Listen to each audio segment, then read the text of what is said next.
The Love Life and Lose Weight podcast will teach you the art and science of changing your habits around food. If you know what to do, but can't figure out why you're just not doing it, this is the right podcast for you. I'm your host, Advanced Certified Weight and Life Coach Heather Beardsley. I've helped hundreds of women just like you figure out how to think and eat like a normal eater, lose weight, and love life on the journey to goal weight and beyond. Welcome to episode 78. The decline in our female hormones, whether that is perimenopausal, whether that's coinciding with your menopause or after you've been through menopause. And there's different information from the research. There's been a review of the research that and how it's been interpreted up until now. And it's leading to very different conclusions. And those different conclusions, the medical field is now, especially with some pioneers in the field, especially with some of the medical pioneers in this field, they are really changing what the message is to women about their relationship with their hormones, the one that they have and the one that they want to have. And I think it's all very exciting because just like anything, when we become proactive and we really look at the individuality of us and our bodies and what the medical field has to offer in terms of feeling better, feeling better in your body. You know, we are a team with our medical professionals. And part of that means that you and I, not being medical professionals, need to really put some skin in the game by looking at what the research is telling us. It's such an exciting time because is new research that is specifically around women. It's not just applied to women from research that's been done primarily on men. And of course, around the topic of hormone replacement therapy, this has to be the case, right? We are unique. We are very different from men. And I just want to talk to you a little bit about my story around hormone replacement therapy, how I came to it. I don't think that my story is typical at all. I think, in fact, it's very atypical. But nonetheless, I do have a story to tell. And no surprise, that story is deeply entwined with my relationship with my body and my weight. And I think that you kind of can't, at least in this day and age, it's hard to extrapolate one without the other, right? Our weight, our thoughts about our body, our thoughts about the age that we are, and how all of that feels as we move through this dynamic phase of life where our hormones are changing for the second time. The first time being in puberty, and the second time really being in the decade or year prior to menopause. There's a vast difference in how long that second change takes. So, we're going to delve into hormone replacement therapy. I'm going to talk to you a little bit about what the experts say are the benefits, the controversies, and the latest research. And I hope by the end of the episode, you'll have a clearer understanding of HRT, which is hormone replacement therapy, its medical uses, and how to approach the topic with your doctor. Um, Insights into past and current research findings so that you can feel confident when you talk to your doctor about just some of these things, and you explore with your doctor about what you want to create for yourself and your life and your hormones. So my experience has to do with it's deeply intertwined with my desire to lose weight when had just turned 40. I believe I was 41. I talk about this in some of my origin story about how I became a coach. If you take it all the way back, it would be at this age of 41, coming off of, oh, I don't know, about 10 years of really stressful decade with some medical chronic issues with my oldest son, who is fine. But nonetheless, we went through 10 surgeries before he was 5 years old. I was a stay-at-home mom for much of that time because of that. And I also at the time was married, and my partner at the time traveled half of the year up to 3/4 of the year. So I was doing all that on my own and I was overdoing it. And so by the time I got to be age 40, some of the impacts of that chronic stress over a long period of time, I was starting to feel physiological changes in my body. Some of them were consistent with being overly stressed and chronically stressed, and some of them were consistent with going into perimenopause. But don't forget, this was about, I don't know, 2011. And the conversation about perimenopause was just not what you can find now. In fact, I'm not even sure if Instagram existed in 2011. If it did, it was in its very early days.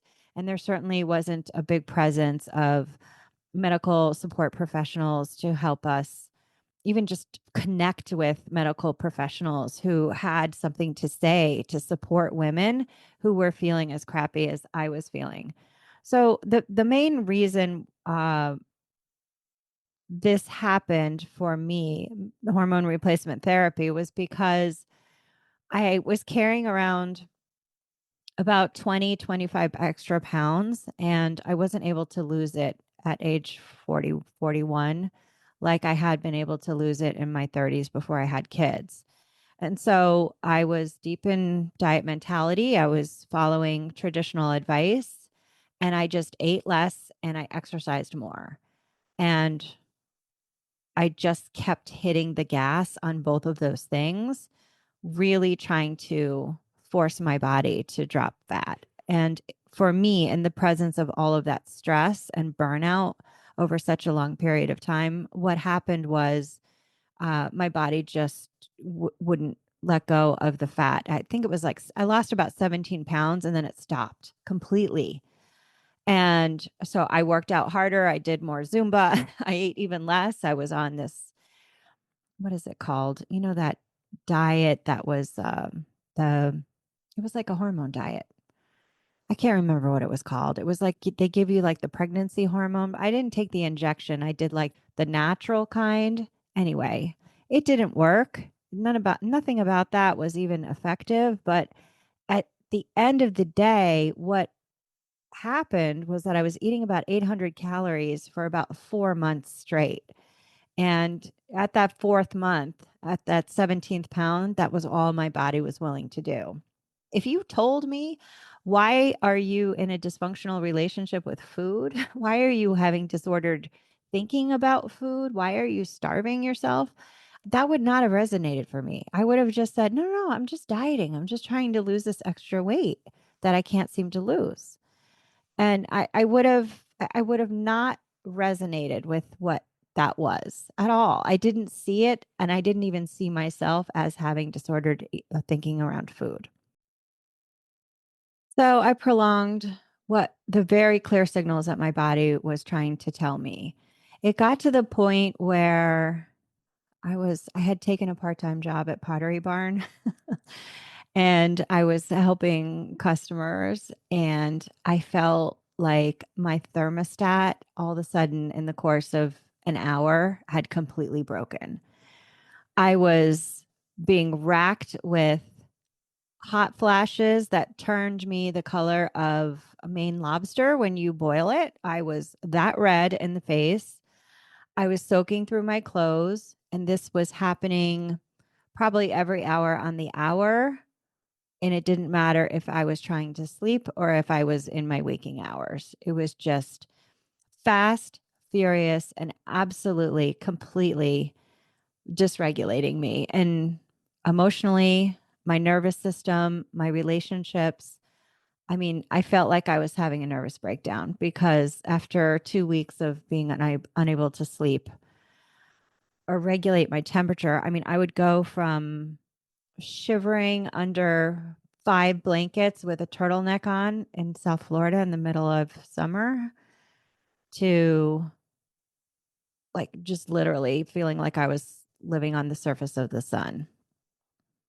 It was very disconcerting. I quit drinking for a time, trying to get this under control, and I was desperate to find some medical help to help me. Um, it turns out through seeing a few doctors, I got some really bad advice and I got some really good advice. The really bad advice came from a gynecologist who told me, well, you just better wrap your head around this. This is how it is at this age. And nothing about that was even normal for her to say to me. I had told her how I'd been eating. She should have recognized it. She didn't. And that is just really too bad. But I kept going and I kept trying to find like naturopaths and integrative medicine doctors who would be open to different ideas about what was happening to me. I never considered that my sex hormones had crashed because I hadn't eaten any fat. Like the calories that I had eaten on this terrible diet, it was the HCG diet, I just remembered, uh, required you to not eat any fat, like no grams of fat. I mean, it seems so ignorant of me. But at the time, I just was desperate to take off some weight. I was sure that I would feel better. And, now I now know that you have to eat fat. I mean, it's a required macronutrient, just like protein, so that you can make sex hormones. So I still have some guilt that I work through about having really hurt my body and hurt my natural transition into menopause by basically crashing my hormones, by starving myself, trying to lose weight. And that was a real low point for me because not only did I gain all the weight back, even though I just started eating about 12 to 1400 calories instead of 800. So that was hard for me to see the weight come back. But I felt like for sure that I would never be able to lose that weight, that there was literally something wrong with me. And all the labs were showing how broken my body was. I wasn't making sex hormones. I was in what some doctors called premature menopause, although they weren't really sure if that was when I would have normally gone into menopause or not. We just knew that I was in menopause. I wasn't making any sex hormones. So that's when I went on hormone replacement therapy. I read all of Suzanne Summers' books, who was really like the only expert that I could find talking about hormone replacement therapy. And so I knew to ask for like a bioidentical instead of a synthetic hormone.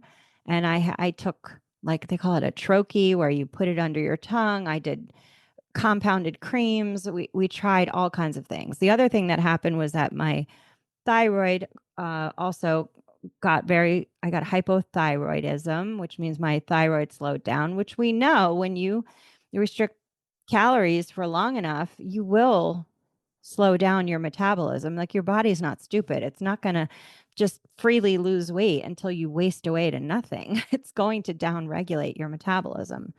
So, and I'm still on thyroid medication for that.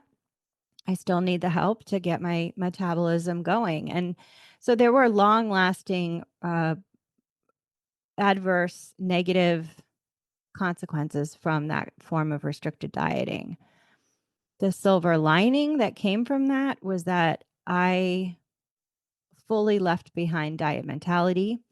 I knew without a doubt that eating less and moving more was damaging over the long term, especially if you take it too far.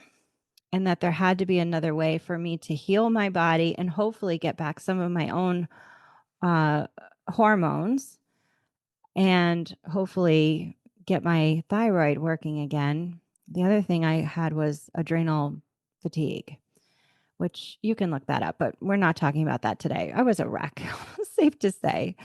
So, the cool thing about the hormone replacement is that it stopped my hot flashes and it allowed me to sleep. I really needed that extra progesterone and that estrogen to help me. So I've been on hormone replacement therapy since I was 41, and I'm going to be 55 this year.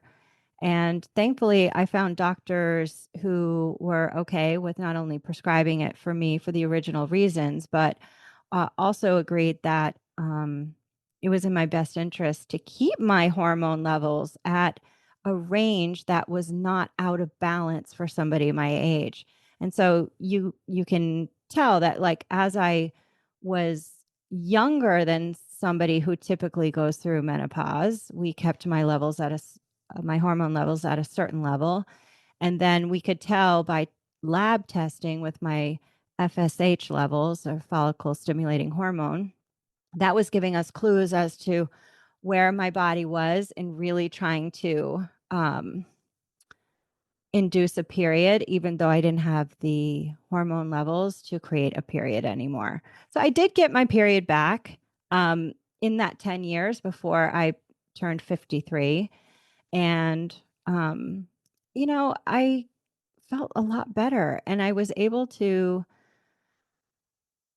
with the help of the hormone replacement therapy, slowly lose the weight. I did have some roadblocks along the way. I became pre-diabetic along the way.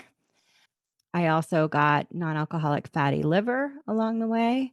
Those were other challenges, and I feel like those were all downstream of more diet mentality and restrictive thinking around good foods, bad foods, and things like that. But the hormone replacement therapy allowed me to just truly function in a way where I felt human. With this severe amount of drop in sex hormones that I had after I restricted dieted so strongly, I just don't know how I would have functioned without it. And so that's my story. It is very atypical. I don't think that most people have been through this. Maybe you've been through a version of this. I'm not really sure, but I share it to let you know that when women say that their hormone imbalances are intolerable, I believe them. Like, and when a woman tells you it's intolerable, the amount of suffering that she's probably going through is indescribable. It kind of makes me emotional to think about it. So when I see the amount of support happening these days, you know, let's see, 14 years later, I feel so happy that women have experts like Dr.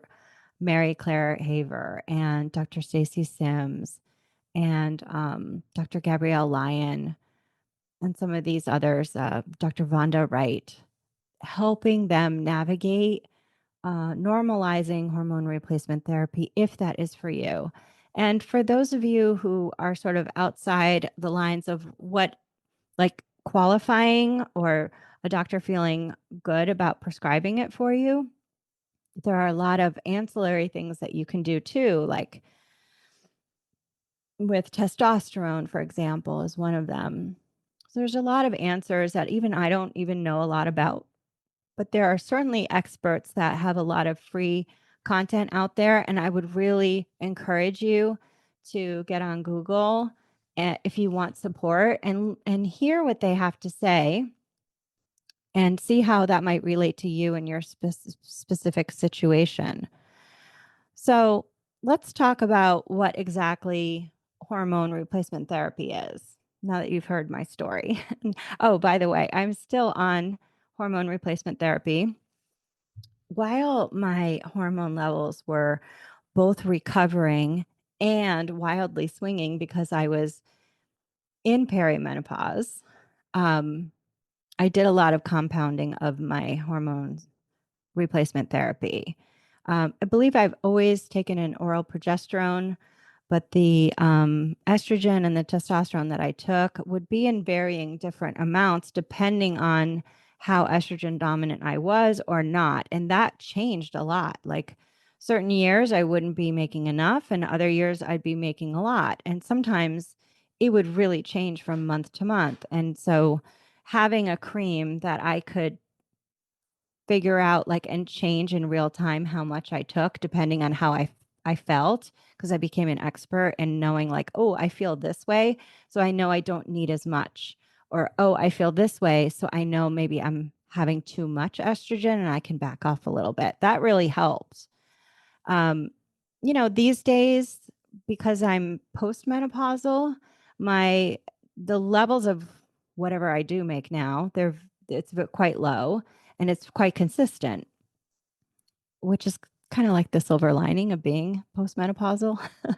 So what I need to feel good, right, and give me those protective benefits that hormone replacement therapy gives, just a consistent amount now. So I think it's called BioT, which is a pellet that they insert just underneath the skin on your hip.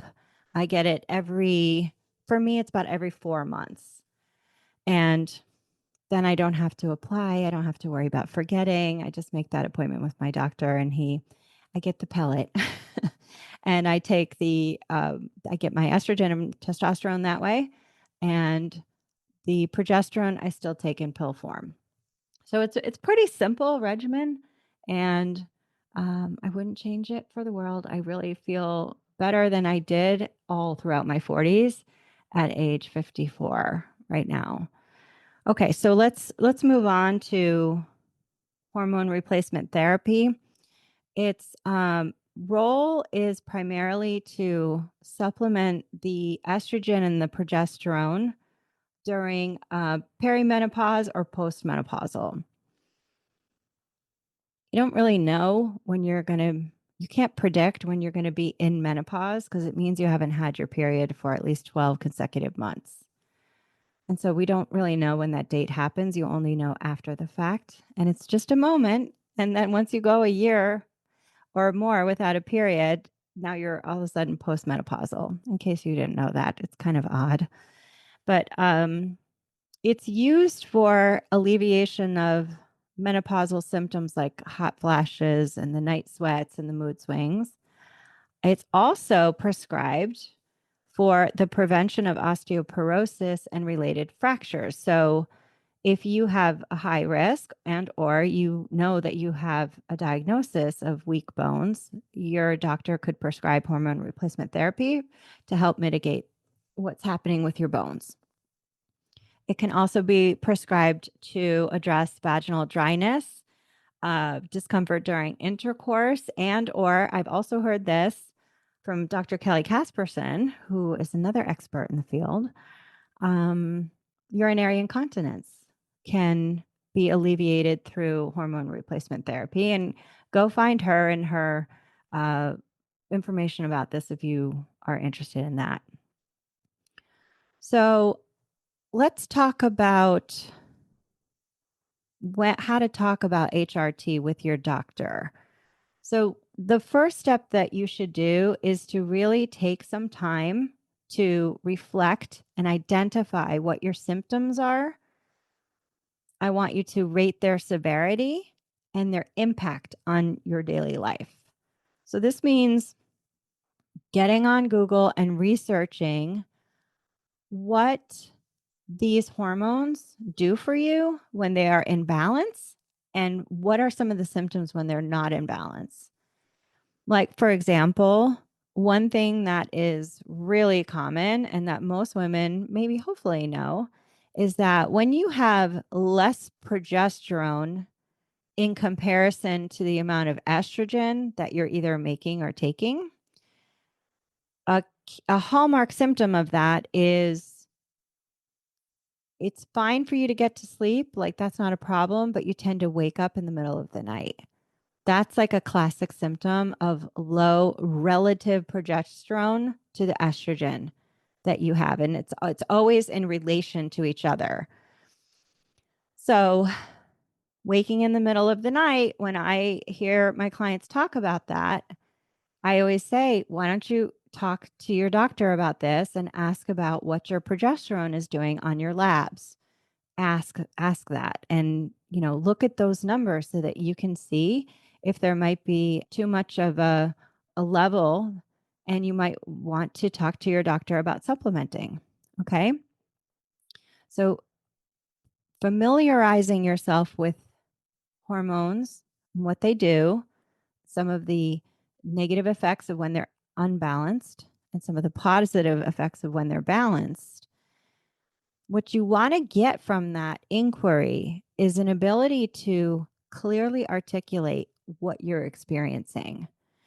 So, for example, I could say to you, tell me what the issue is, right? So we're identifying the problem. So write down clearly what the issue is that maybe you don't know why you're having this, but it's just an issue. Maybe it's hormone related, maybe it's not. But identify the negative, the challenge, right? And then I could ask you this. When your hormones may have been more in balance in your 20s and 30s, how is it different?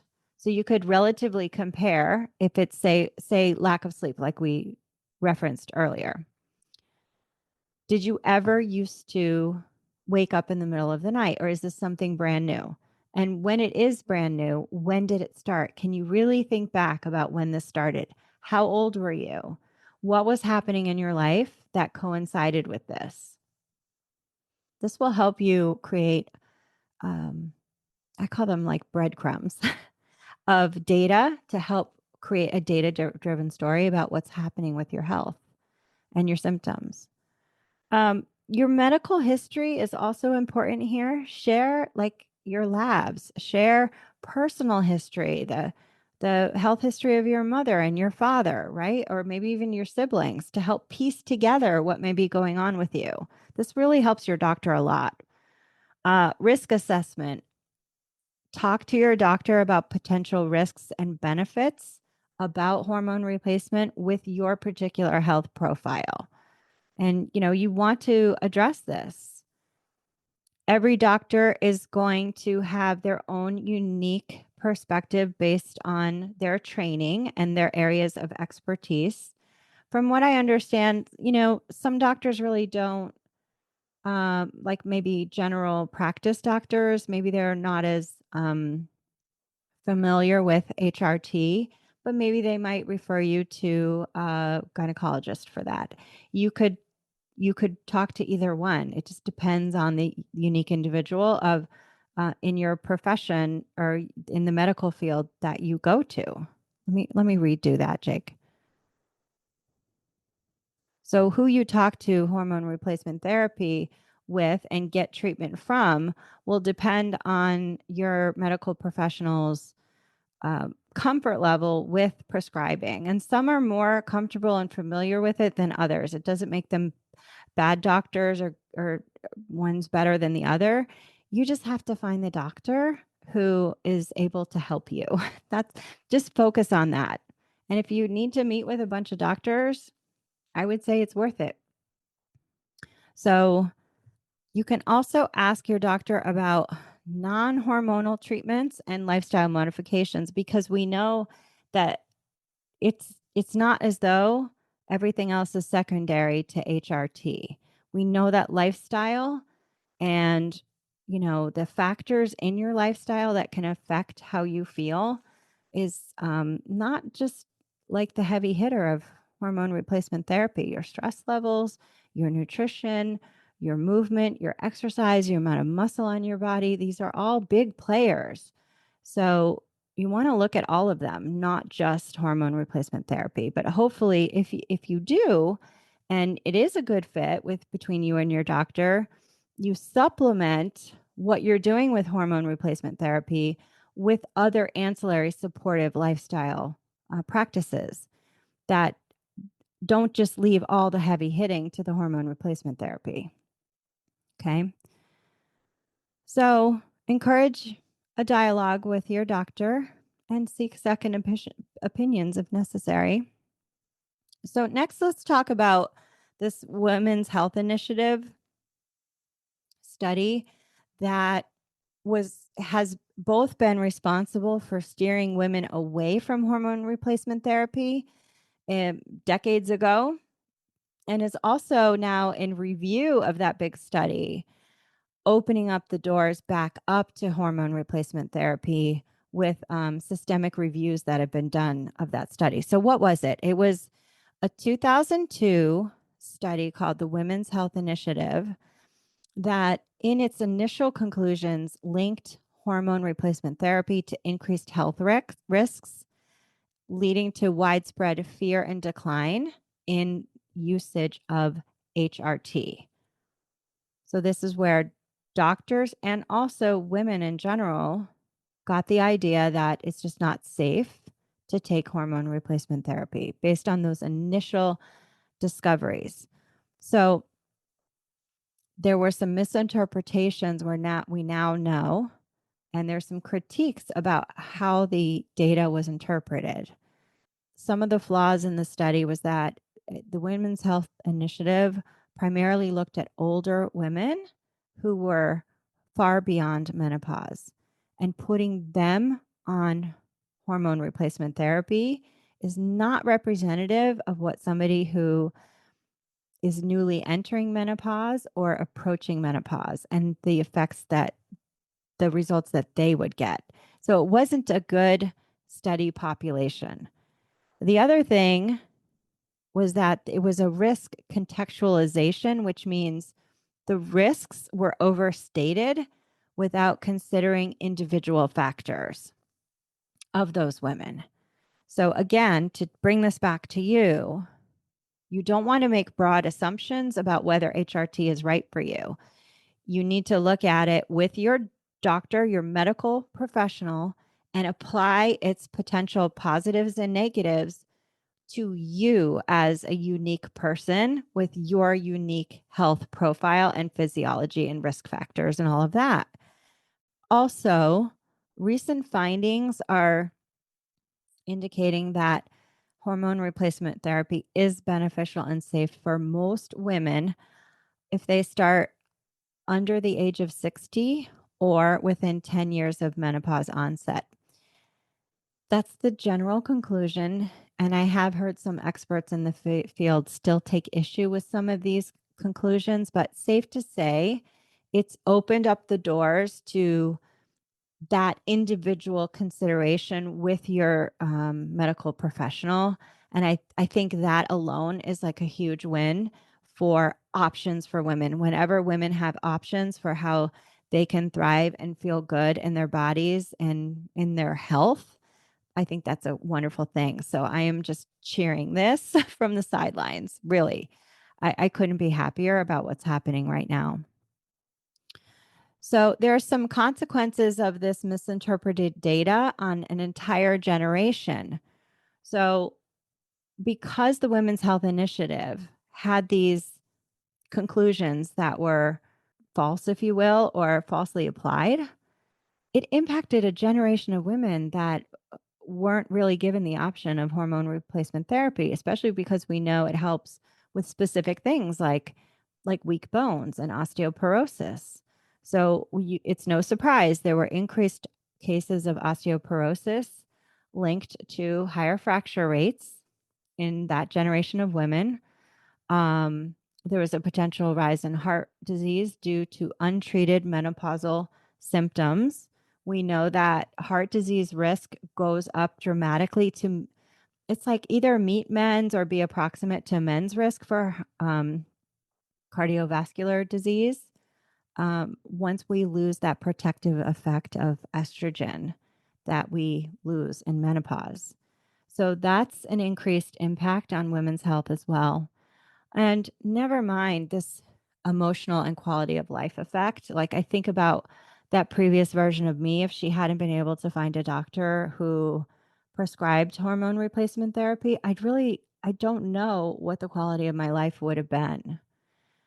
I just am really glad that I went through it at a time maybe when there was starting to be some questioning, or at least a group of doctors who were willing to forge ahead despite what the broad false conclusions were initially from the Women's Health Initiative. So there is a need for updated education of ourselves in what that Women's Health Initiative actually really says about the efficacy of hormone replacement therapy. And the current research being done on hormone replacement therapy, and there's a lot, you can look it up on Google. And, just having open conversations about hormone replacement therapy with your friends and your relatives And, there's lots of great conversations happening online too. So moving forward, I just want to empower you with current knowledge, even if this isn't something that you even consider for yourself. Just know that the arena of women's health around menopause is really changing for the better. We want to encourage continuous learning and staying updated with the latest research. I want you to advocate for yourself. It's really important for you to have a doctor who looks at you as an individual and that you work together with to make individual personalized healthcare decisions for you and what's right for you. Seek support groups, join some of these doctors. They have programs, they have groups. You can join their email lists. I really encourage you to do that. And let's give you some homework. Hey, it's Heather. I've got something for you that can really help you. Perfectionism isn't a plan, but I know through my 10,000 hours of coaching weight loss clients one on one that follow through is a plan. Follow through is the system that's going to help you go all the way to your goal weight. I created the Follow Through Digital Planner. It's a beautifully structured digital planning system that includes my entire weight loss program. It helps you organize your time, take consistent action, and stay connected to your data, even on the messy days. With coaching based worksheets and weekly planning pages, it's designed to help you build momentum and your individual weight loss blueprint without burning out, stopping, and starting all over again. If you have questions or want to see what's inside, head over to hbeardsley.com/planner. That's HBEARDSLEY.com/planner and take a look. I've got a VIP discount code available for you over there too. First, let's do a review. Personal insights into hormone replacement therapy are unique and individual for each woman. There's no one right way to do it. And we can never really know what's under the hood of our bodies for ourselves, never mind for other people. So let's just get into a supportive mindset for other women to be empowered to do what's right for them. I think we can all get on board with that. Hormone replacement therapy is medically approved for symptom relief and osteoporosis prevention. Open, informed discussions with your medical providers is crucial. Talk about it. Past studies, particularly the Women's Health Initiative, have led to generational impacts of misconceptions around hormone replacement therapy. And current research offers brand new perspectives. So you may be hearing things that you're not used to hearing. Open up your perspective to learn something new. Okay, here's your homework assignment. Reflect on your menopausal symptoms, if you have them, or maybe what you went through in the past. And ask yourself, given the changing atmosphere around hormone replacement therapy, would you have made a different decision? Would you have had a different conversation? Do you want to initiate a conversation? And, I always encourage you, kind of write out what you'd like to say. You can even use Chat GPT to help you with this. Help me talk to my doctor about hormone replacement therapy. And you could say, could you provide me with some references about the newest research and why it's helpful? And then you can bring that to your doctor and you can have that individualized discussion that takes into account you and your particular health risks, if there are some, and the benefits as well. Okay, so thank you for listening in on this discussion about hormones and their importance. Hormones are, they kind of get a bad reputation, but they're the messengers of the body, and we can't function without hormones. And when our hormones are in the relative place that we want to see them, we tend to feel really good. And when they're out of the relative range we want to see them in, we can feel really, really terrible. And the impact of imbalanced hormones, I mean, even hunger hormones, right? Satiety hormones. Uh, the impact is absolutely huge, not only in your experience of your life, but in the results that you get.